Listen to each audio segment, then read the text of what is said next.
Okay, चलिए तो आगे बढ़ते हैं। पी ब्लॉक एलिमेंट में आज सल्फ्यूरिक एसिड क्या देखने वाले हैं हम? Sulphuric acid, very important reagent, laboratory में बहुत ज्यादा इंपॉर्टेंट रोल प्ले करता है ये। लेबोरेटरीज में, इंडस्ट्रीज में, इन एवरी इंडस्ट्री ऑलमोस्ट 90% हर जगह, लैब में, ठीक है, प्रैक्टिकल्स में सबसे ज्यादा यूज होता है सल्फ्यूरिक एसिड। ओके, चलिए हम इसके बारे में पढ़ते हैं। तो जो सल्फ्यूरिक एसिड होता है, it is a colourless chemical, ये कलरलेस होता है। ओके, कॉन्सेंट्रेटेड एसिड है, ये बहुत ज्यादा कॉन्सेंट्रेटेड एसिड है, स्ट्रॉन्ग एसिड कहा जाता है इसको। कॉन्सेंट्रेटेड की जगह आप कहेंगे यहाँ पर इसको स्ट्रॉन्ग, ये तो अपने को उसका कॉन्सेंट्रेशन बताएगा। स्ट्रॉन्ग एसिड है, strong acid. Dissociate almost all in the, yes, water, water में ये ऑलमोस्ट ऑल डिसोसिएट हो जाता है सल्फ्यूरिक एसिड, बहुत इंपॉर्टेंट रिएजेंट है। ओके, चलिए हम आगे बढ़ते हैं सल्फ्यूरिक एसिड के बारे में। सिंपल सा मैं आपको इसका स्ट्रक्चर बता दूं। HOSOOH, जिसको कोऑर्डिनेट बॉन्ड भी कंसिडर किया जाता है ऐसे, या हम इसको ऐसे भी शो करते हैं HOSOOOH। ओके, ठीक है। सल्फ्यूरिक एसिड, सल्फ्यूरिक एसिड का जो प्रिपरेशन है वो बहुत इजी है। क्या नाम है उसका?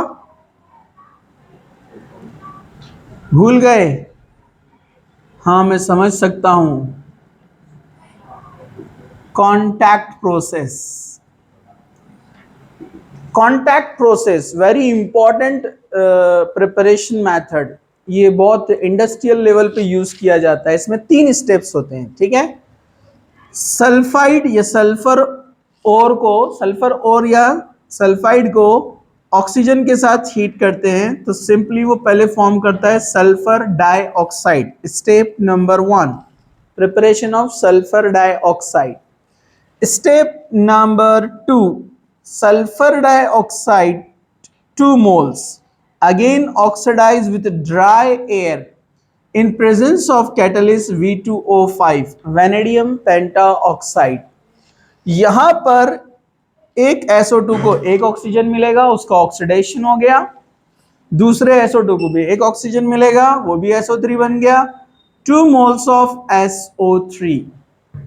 Okay, then in third step SO3 reacts with water, sorry, with H2SO4, means fumes of H2SO4, vapors of H2SO4 gives H2S2O7। क्या बनाएगा ये? H2S2O7। मतलब यहां पर ये एसओ, ये इसका हम एक स्टेप यहां पर उसको ऐसे भी बता सकते हैं। ये मैंने ऐश लिख दिया गलती से। ओके, तो ये जो SO3 है, यहां से एक ऑक्सीजन, ठीक है, क्या बन जाएगा? सॉरी, ये 3 और 4 क्या बन जाएगा? 7 oxygen. H2S2 3 + 4 7, that is called oleum. बताया था मैंने लास्ट में आपको सल्फर डाइऑक्साइड में। तो यहां ओलियम तैयार हुआ है H2S2O7। Then this H2S2O7 again treated with, अपने को यहां पर बनाना है H2SO4। क्या यूज करते हैं यहां पर? H2O, vapours. तो ये H2, इसमें से एक S और 4 ऑक्सीजन, क्या बनाएगा? H2SO4। H2, एक S, 4 ऑक्सीजन, क्या बचा? एक S, 3 ऑक्सीजन, ये एक ऑक्सीजन, 4 ऑक्सीजन, अगेन H2SO4, मतलब 2H2SO4। तो एक्चुअल 3 स्टेप जो कॉन्टैक्ट प्रोसेस के वो ऊपर आपको दिख रहे हैं। फर्स्ट स्टेप में सल्फर डाइऑक्साइड, सेकेंड में SO3, थर्ड में ओलियम, बाद में ये H2SO4 बना देगा। ओके, इसका यहां पर एक डायग्राम भी शो किया है। कि प्रोसेस कैसे होता है। इसमें एक रफ डायग्राम लिया है ऐसे, इंडस्ट्रियल कैसे प्रिपेयर किया जाता है। इसमें से पास कर रहे हैं हम O2, अंदर ऐड किया है सल्फर। ओके, यहां से ये तैयार होके बाहर निकला है। देन वाटर वेपर्स से उसको प्यूरिफाई कर रहे हैं, H2O वेपर्स। ओके, क्लीनिंग कर रहे हैं उसकी। देन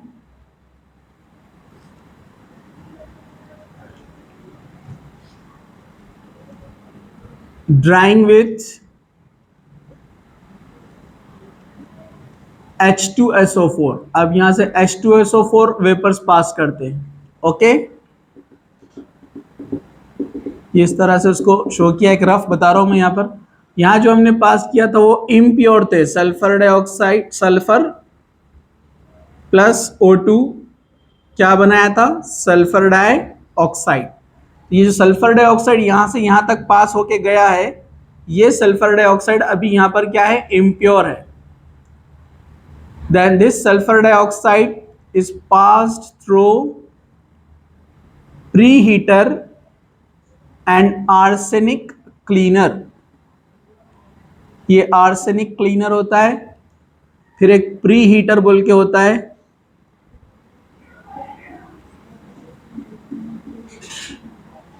ओके, देन इसको पास करते हैं यहां पर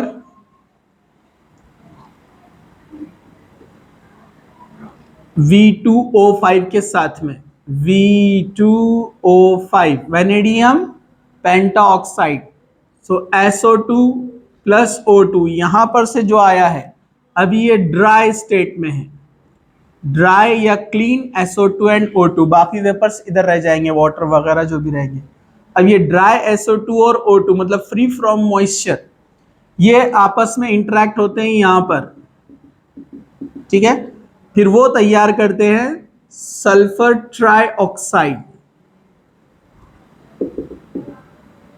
तो यहां पर तैयार हो रहा है SO3, यहां था SO2 प्लस O2, ये वेनेडियम पेंटाऑक्साइड के साथ में। अब SO3 जो पास हो गया, again it is passed into sulphuric acid.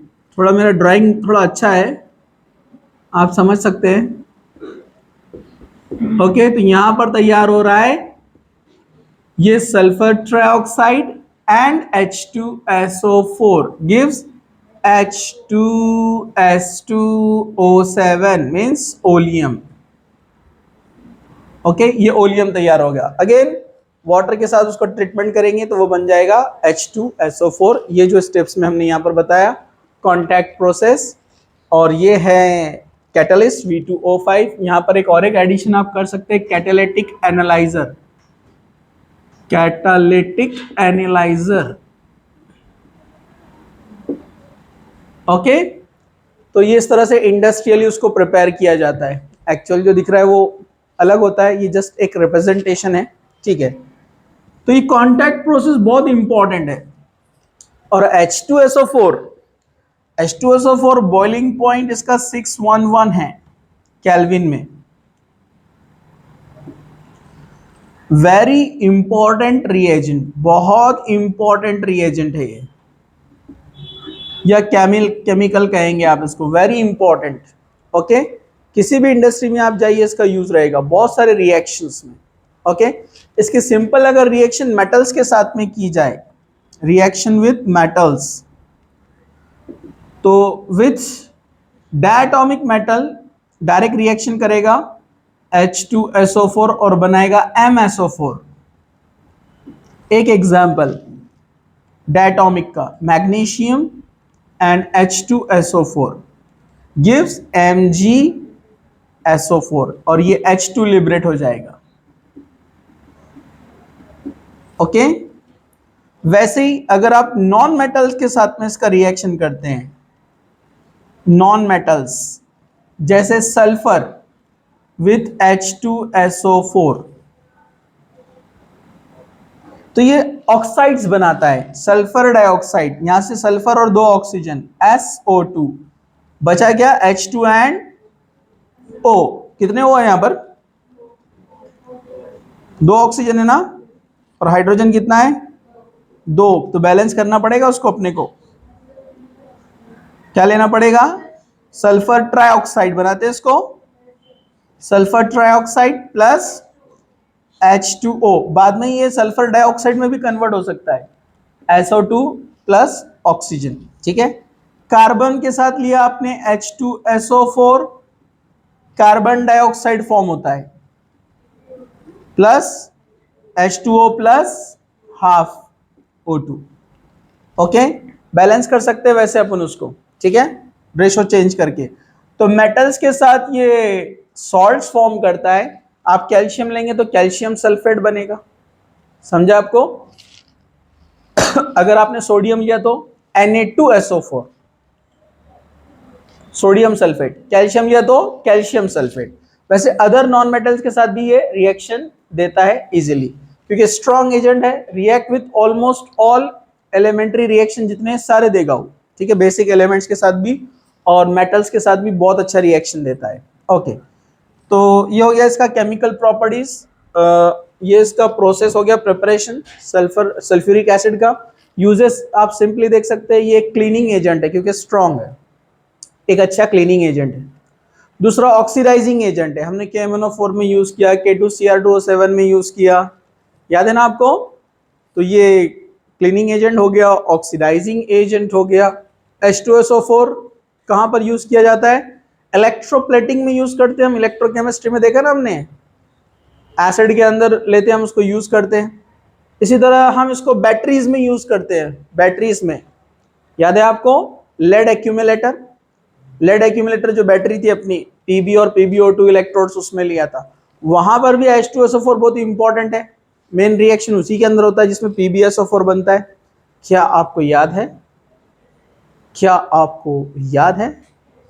हाँ, तो 2 पॉइंट समथिंग कुछ उसका डेंसिटी था वहां पर, स्पेसिफिक ग्रेविटी, उतना H2SO4 लेना जरूरी है। वहां पर चेंज हुआ स्पेसिफिक ग्रेविटी या डेंसिटी तो उसका एक्शन क्या हो जाता है? स्लो, फिर उसको रिचार्ज करना पड़ता है, बताया था मैंने आपको, ठीक है। तो बैटरीज में यूज होता है अपना H2SO4। ओके, बहुत सारे हाइड्रोलिसिस रिएक्शन के अंदर, एसिडिक हाइड्रोलिसिस जो हम करते हैं वाटर के साथ में यूज करके, तो वहां पर भी H2SO4 यूजफुल है। ओके, तो बहुत वाइड एप्लीकेशन है उसके, और इसके जो एप्लीकेशन है इसकी स्पेशल प्रॉपर्टीज की वजह से। इसकी स्पेशल प्रॉपर्टीज क्या है? स्पेशल प्रॉपर्टीज, सबसे पहले सबसे अच्छा इसका एसिडिक कैरेक्टर। मगर अगर आपने H2SO4 को पानी में डाला, H2O, तो हम इक्विलिब्रियम में देख चुके हैं इसको, ये बनाता है यहां से एक प्रोटॉन ले लेता है H3O plus, H2O and H3O plus, बाकी क्या बनाता है HSO4 माइनस। तो यहां पर अपने को एक डिसोसिएशन कांस्टेंट मिलेगा ना, Ka वैल्यू, याद है कि नहीं है? तो इसका जो Ka वैल्यू है यहां पर, ये बहुत ज्यादा होता है, मोर देन 10, जो कि बहुत ज्यादा है। जिसका Ka वैल्यू जितना ज्यादा उतना स्ट्रॉन्ग एसिड, मतलब pK वैल्यू कम, याद है? K वैल्यू ज्यादा मतलब pK वैल्यू कम, मतलब स्ट्रॉन्ग एसिड। और वैसे ही इसका जो सेकेंड डिसोसिएशन आप लेंगे, यानी HSO4 माइनस और H2O के साथ में, इसको Ka1 बोलते हैं, इसको Ka2 बोलते हैं।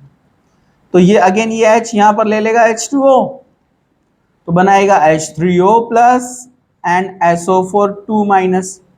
तो ये भी तकरीबन कुछ 1.27 इंटू 10⁻⁻² के आसपास जाता है ये, मतलब ये भी अच्छा खासा है, ठीक है। तो यहां पर फर्स्ट स्टेप में जो है सबसे ज्यादा ही अपने को K वैल्यू देता है, मतलब वेरी स्ट्रॉन्ग एसिड, समझा आपको? ठीक है, इसकी ये एक प्रॉपर्टी है कि बहुत स्ट्रॉन्ग एसिड है, सबसे पॉइंट नंबर 1, स्ट्रॉन्ग एसिड। ये वाटर के साथ बहुत लार्ज अमाउंट में हीट लिबरेट करता है, ठीक है। स्ट्रॉन्ग एसिड है, मतलब हाइड्रेशन इंथैल्पी बहुत ज्यादा है, हाइड्रेशन इंथैल्पी वेरी लार्ज, बहुत ज्यादा हाइड्रेशन इंथैल्पी देता है, मतलब वाटर मॉलिक्यूल्स उसके नजदीक जब आते हैं तो large amount of heat liberate होता है। इसलिए पानी के अंदर H2SO4 drop by drop add करना पड़ता है और कंटिन्यूस स्टरिंग, हिलाना पड़ता है उसको। अगर आपने डायरेक्ट डाल दिया H2SO4, आवाज आएंगी धम, और आप बाहर निकलेंगे इधर इधर इधर इधर। समझ गए आप लोग? तो केमिकल का भी इस्तेमाल सोच समझ के। हमारे एक पड़ोसी थे, उनको किसी ने कॉन्सेंट्रेटेड H2SO4 ला के दे दिया, बोले इससे बहुत क्लीन होता है, बोले टॉयलेट वॉशरूम। अब उन्होंने गए और डायरेक्ट 1 लीटर का डाल दिया अंदर, जब आवाज आई धम, वो बाहर निकले, समझ गए होंगे आप क्या हुआ। वो तो हुआ जो हीट निकली उससे उनको पिंपल्स भी आ गए बहुत सारे बाद में, क्योंकि जैसे पानी में आप उसको ऐड करते बहुत लार्ज अमाउंट ऑफ हीट निकालता है वो, और एक साथ जब निकालेगा तो बम्पिंग होंगी। इसलिए लेबोरेटरी में भी कुछ रहते, नए नए बच्चे आते, डायरेक्ट अपना लेते H2SO4 डायरेक्ट डालते, फचाक आवाज आती एकदम जबरदस्त, और डेंजर है ना वो, इसलिए ड्रॉप बाय ड्रॉप ऐड करना पड़ता है, वो भी स्लोली स्लोली उसको, ठीक है। ओके, तो ये हाई हाइड्रेशन इंथैल्पी है इसकी, इस वजह से भी कि इंपॉर्टेंट है। reacts almost all metals and non-metals, ये मेटल्स नॉन मेटल्स सभी के साथ रिएक्ट करता है, तो ये इसकी ये भी एक खास बात है। समझा आपको? एसिडिक कैरेक्टर ज़्यादा, हाई हाइड्रेशन इंथैल्पी है, और react with all metals and non metals. So this is about sulphuric acid. Short में मैंने बताया आपको ये सल्फ्यूरिक एसिड क्या है, मतलब ज़्यादा डिटेल में आपको दिया हुआ भी नहीं है, ठीक है, लेकिन एक बार आपको लाइन टू लाइन रीड करना ज़रूरी है। इस पर बहुत बार क्वेश्चन आए हुए हैं, ठीक है। हालांकि है सिंपल, लेकिन ध्यान में नहीं रहता है, क्योंकि बहुत सारे रिएक्शंस भी है ना इस चैप्टर में, तो हम भूल जाते हैं, तो थोड़ा सा उसको लिखकर प्रैक्टिस कर लेने का। तो इसको लिखो, फिर हम आगे बढ़ते हैं।